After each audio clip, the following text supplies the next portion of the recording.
we predict that there's going to be a major biometric hack that shows the weaknesses in single-factor authentication. So these days, biometrics are being used more and more, not as a second factor, but as a single factor for authenticating into your phone or your laptop or your tablet, where instead of entering a PIN, now I just use my thumb. Or instead of logging into my computer, I'd show it my face. And by the way, the top operating systems, I mean, most users probably are Windows users. Yep. And Windows Hello is all about them moving from passwords as the primary mechanism. By the way, the password still exists, so it's still there. But they're starting to move to biometrics, whether it's a Connect-like camera that's starting to be added to laptops for your face, whether it's Touch ID, whether it's just that open Hello standard that other biometric vendors can move to.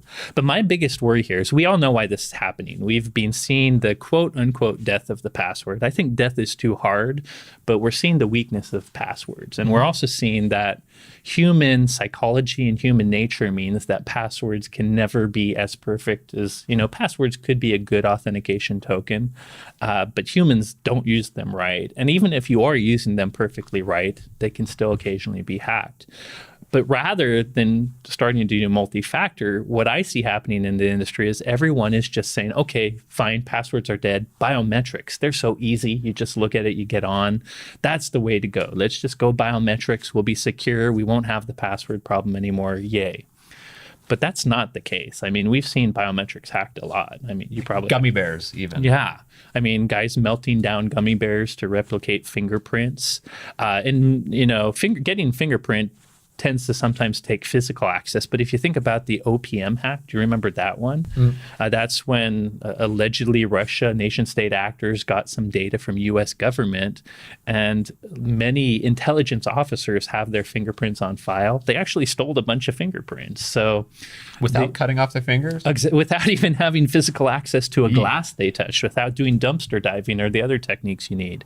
So biometrics aren't perfect. And the other weakness in biometrics is if you lose your fingerprints, what do you use now? I guess you burn off your fingers, you get someone to etch a new design. Oh, lose like someone steals them, not like lose they fell off. If the OPM, if you had your 10 fingerprints on file and they're all gone, is that an effective factor anymore? Anyways, what we're really building up to is there's nothing wrong with biometrics. I actually like them. I use them daily, but they've been cracked. Even the toughest ones like Face ID on the iPhone, which is actually technically a pretty smart way to do face scanning that's not just 2D. It was cracked by Chinese researchers, I think, like a couple weeks after it came out. So I'm worried that we're over-relying on biometrics as a single factor when what I think we both agree is multi-factor is the way to go. Yeah. So something you have, whether it be your fingerprint or your face, and then some other factor, like a password or a token pushed to your smartphone. It's something you have, which is usually a token. Something you are is the biometric, and something you know.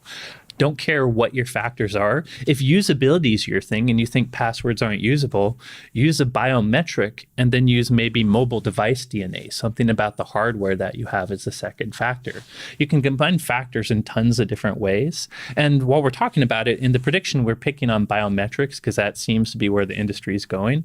But the same is true of like a hardware token. That can be physically stolen. A certificate, there's the PKI infrastructure that manages it, but once people hack into that, they can steal all your certificates.